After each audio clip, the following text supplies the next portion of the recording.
Kallakurichi case, அப்புறம் நம்மளோட தளபதி விஜய். தளபதின்னு சொல்ல முடியாது, ஏன்னா தளபதி எப்போவுமே படத்தில் தான். இப்போது பொலிட்டிஷியன் விஜய் அந்த மாதிரி தான் சொல்ல முடியும். இல்லாட்டி அவங்களுக்கு ஏதாவது பட்டம் கொடுக்கணுன்னா இந்த ஆஃப்டர் பொலிட்டிக்கல் கரியர், ஆஃப்டர் இல்லை, இந்த பொலிட்டிக்கல் கரியரில் இடையில அவங்க வந்து ஏதாவது ரொம்ப இந்த மாதிரி படத்தில் பண்ண மாதிரி ஏதாவது மாஸாக கிளாஸாக சூப்பராக பண்ணிட்டாங்கன்னா ஒரு பட்டத்தை அப்போ கொடுக்கலாம். எப்போ பார்த்தாலும் தளபதி, அது படத்தில் மட்டும்தான். என்னை பொறுத்த வரைக்கும் படத்தில் மட்டும்தான். இளைய தளபதி எல்லாமே. இப்போ வந்து பார்த்திங்கன்னா விஜய் சார் வந்து கள்ளக்குறிச்சிக்கு போயிருந்தாங்க. அவங்களோட இந்த இறந்தவங்களோட ஒரு என்ன சொல்கிறேன், இறந்தவங்களோட அந்த சடங்குன்னு சொல்லுவாங்க இல்லையா, அதுக்கு போயிருந்தாங்க.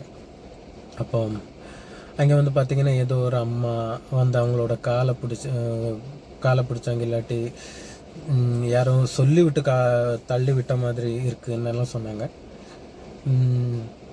ஜஸ்ட் பார்த்துட்டு வந்தோம்.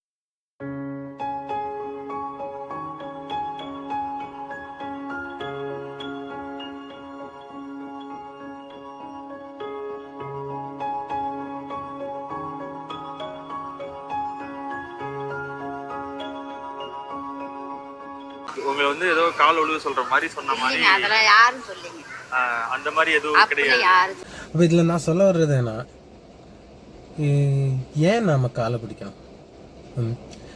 எங்களுக்கு இப்போ நம்ம வந்து எவ்வளோ பாவமாக இருந்தாலும் இல்லாட்டி எவ்வளோ கஷ்டமாக இருந்தால் கூடி நம்ம ஏன் காலை பிடிச்சி எங்களோட இதுக்காக, எங்களோட தேவைக்காக நம்ம ஏன் காலை பிடிச்சி கேட்கணும்? அதோட அவசியம் இருக்கா? என்னை பொறுத்த வரைக்கும் அதோட அவசியம் இல்லை, சுத்தமாக இல்லை. ஏன்னா இது வந்து கொஞ்சம் ஓல்டு பழசு, இந்த ராஜாக்கள் காலம்னு சொல்லுவாங்க இல்லையா, அந்த டைம்லேருந்து இது வந்துக்கிட்டு இருக்கு.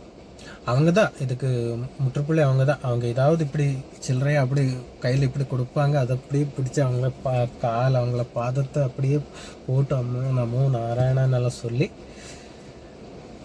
அப்படியே அந்த காசு இல்லாட்டி அந்த அரிசி அந்த மாதிரி எது இருக்கோ அதை எடுத்துகிட்டு வந்துடுறது.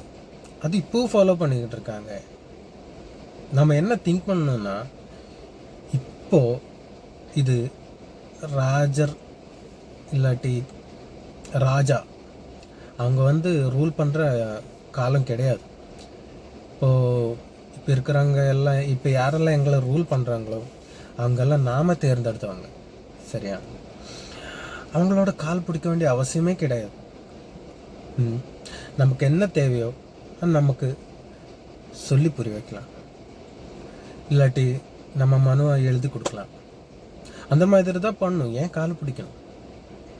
இப்போதைக்கு இந்த மாதிரி விஷயத்த பார்க்கும்போது நம்ம மறுபடியும் பின்னாடி போகிறோமா? மறுபடியும் ராஜவம்சம் இல்லாட்டி ராஜா வாழ்க்கை இருக்குது இல்லையா, அந்த மாதிரி அவங்கள அந்த வாழ்க்கையே வேணும்னு தேடி போடுற மாதிரி தான் இருக்குது.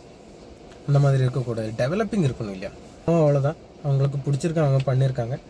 ஆனால் பிடிச்சிருக்குன்னு தான் நினைக்கிறேன். ஆனால் இது யாராவது சொல்லி இல்லாட்டி யாராவது பெரியவங்க சொல்கிறதா இருந்தால் கூட நீங்கள் காலை பிடிங்க, எதை காலை பிடிச்சி கெஞ்சிங்க அப்படி கேட்டாங்கன்னா ஏன் காலை பிடிச்சி கெஞ்சணும்?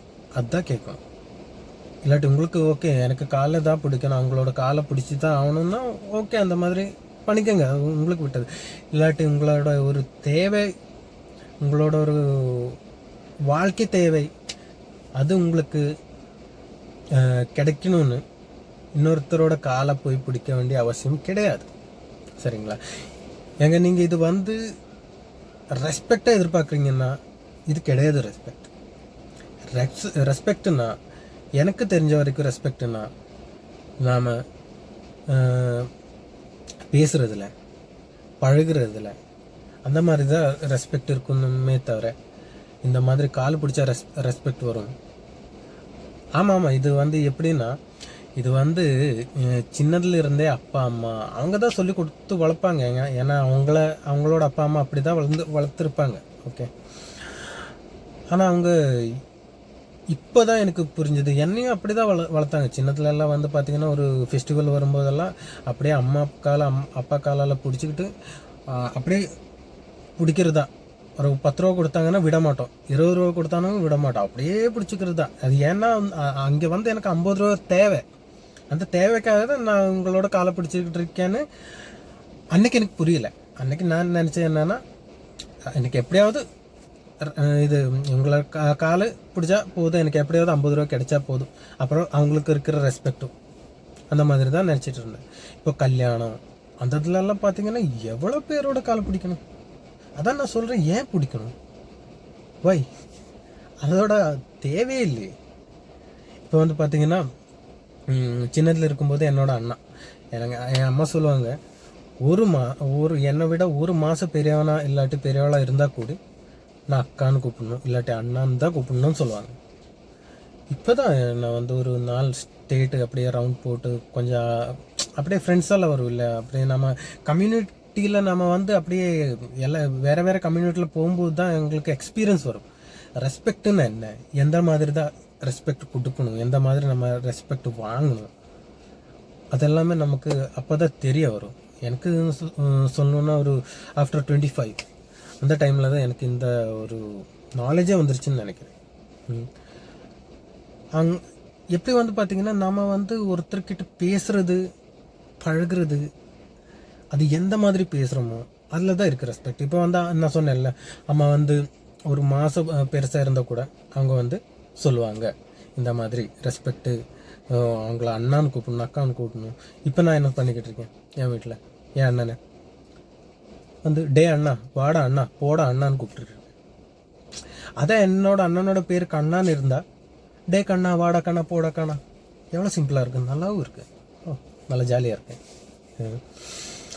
அப்போ இதில் நான் என்ன சொல்ல வரேன்னா, உண்மையாக சொல்லணுன்னா இந்த அண்ணா அப்பா இல்லாட்டி சித்தப்பா பெரியப்பா அம்மா அந்த மாதிரி சொல்லும்போது அவங்களுக்கெல்லாம் நம்ம ஒரு என்ன இருந்தால் கூட நம்ம மனசுக்குள்ள ஒரு பயம், அவங்கள பார்க்கும்போது இல்லாட்டி அவங்கக்கிட்ட பேசும்போது ஏதாவது நமக்கு சுத்தமாக நம்ம ஏதாவது பெரிய பெரிய பெரிய தப்பு பண்ணியிருந்தா கூட நமக்கு சொல்கிறதுக்கு ஒரு பயம் வரும். இந்த மாதிரி வரும்போது அம்மா கிட்ட சொன்ன இப்படி இருக்கும், அப்பா கிட்ட சொன்ன இப்படி இருக்கும், ஒரு பயம் வரும். நான் என்ன சொல்கிறேன்னா, சின்னத்தில் இருக்கும்போதே இப்போ அண்ணன் இருக்காங்க அக்கா இருக்காங்கன்னு சொல்லிட்டு அவங்கள ஃபோர்ஸ் பண்ணாதீங்க. நீங்கள் அண்ணான்னு தான் கூப்பிடணும், அக்கான்னு தான் கூப்பிடணும். அந்த மாதிரி ஃபோர்ஸ் எல்லாம் பண்ணக்கூடாதுன்னு தான் நான் சொல்கிறேன். ஏன்னா இதில் வந்து பார்த்தீங்கன்னா இப்போ எனக்கும் அது ஃபீலிங் இருக்குது. அந்த பேரை சொல்லி கூப்பிடும்போது அந்த அட்டாச்மெண்ட் ரொம்ப அதிகமாக இருக்கும். இந்த தம்பி வந்து எவ்வளோ பெரிய தப்பாக பண்ணியிருந்தா கூட ஓப்பனாக போய் சொல்லிடுவா, டே கண்ணா நான் இந்த மாதிரி பண்ணியிருக்கேன்டா சொல்லிடுவான் அவள். ஏன்னா அந்த கூப்பிடுறதுலே அவங்களோட லவ் அப்படியே வெளியில் வரும். இது அண்ணான்னு கூப்பிடும்போது டே என்னோட அண்ணாடா எப்படிடா சொல்கிறது, அந்த மாதிரி தான் இருக்கும். அந்த அண்ணான்னு சொல்கிற அந்த இது இருக்கு இல்லையா, அதுக்கு ரொம்ப ரொம்ப ஒரு பயம்னு சொல்கிற ஒரு சின்ன ஒரு கோடு இருக்கு. அப்போ அதனால தான் நம்ம ரெஸ்பெக்ட்னா நார்மலாக பேசுகிறதுல பழகிறது தான் இருக்குது ரெஸ்பெக்ட். இந்த காலை பிடிக்கிறது, ஒவ்வொருத்தரும் வந்து பார்த்திங்கன்னா அந்த காலை அப்படியே அமுக்கி பிடிச்சிக்கிட்டு விடவே மாட்டாங்க. கோயிலெல்லாம் நான் பார்த்துருக்கேன், அப்படியே கையை மல்லாக்கு போட்டு அப்படியே விழுந்துருவாங்க. ஏன் விடணும், ஏன் எதுக்காக? ஏன்னா கோயிலில் ஏதோ பண்ணுறாங்க விடுங்க, அது அந்த மாதிரி கலாச்சாரம் இல்லாட்டி அந்த மாதிரி தான் வளர்ந்துருக்காங்க, அது விடுங்க. நம்ம மாற்ற வேண்டிய விஷயம், நம்ம ஏன் மனுஷன் காலில் விழணும்? நம்ம தேவைக்காக தானே, தேவைக்காக மனுஷன் காலில் விழணுமா? விழ வேண்டிய அவசியம் இருக்கா? என்னை பொறுத்த வரைக்கும் கிடையாது. உங்களுக்கு தேவை இருந்துச்சுன்னா நீங்கள் டைரெக்டாக போய் பேசிக்கலாம். நம்ம பேசுகிறதுல இருக்குது, நம்ம சொல்கிறதுல இருக்குது. நம்ம எப்படி நம்ம விஷயத்தை நம்ம வெளிப்படுத்துகிறோமோ அதில் தான் நம்மளோட என்ன சொல்கிறது ரெஸ்பெக்ட் இருக்குது. நம்ம அவங்கக்கிட்ட சொல்கிற இதில் தான் நம்மளோட டீசன்சி இருக்குது.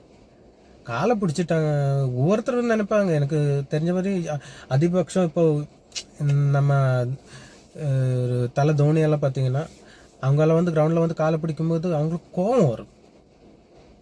அப்படி தானே, ஏன் காலை பிடிக்கணும்? அவங்களும் அதே தான் நினைக்கிறாங்க, ஏன் காலை பிடிக்கணும் தான். அதனால் நான் என்ன சொல்ல வரேன்னா, இது ராஜ வாழ்க்கை கிடையாது. ராஜா சொல்லிட்டு தான் நாம் கேட்கணும்னு எல்லாம் கிடையாது. நாம் தான் தேர்ந்தெடுத்தவங்கள.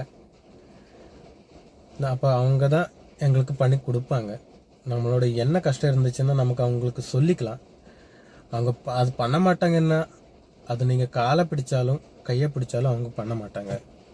பண்ணணும்னு அவங்க நினச்சாங்கன்னா, நீங்கள் நார்மலாக உங்களோட கஷ்டத்தை, உங்களோட ப்ராப்ளமை அவங்ககிட்ட கரெக்டாக சேர்ற மாதிரி சொன்னீங்கன்னா அது சால்வ் ஆகும். காலை பிடிக்க வேண்டிய அவசியமும் இல்லை, அது நம்ம தேவையும் இல்லை. ஏன்னா நம்ம ஸ்லேவ்ஸ் கிடையாது இல்லையா?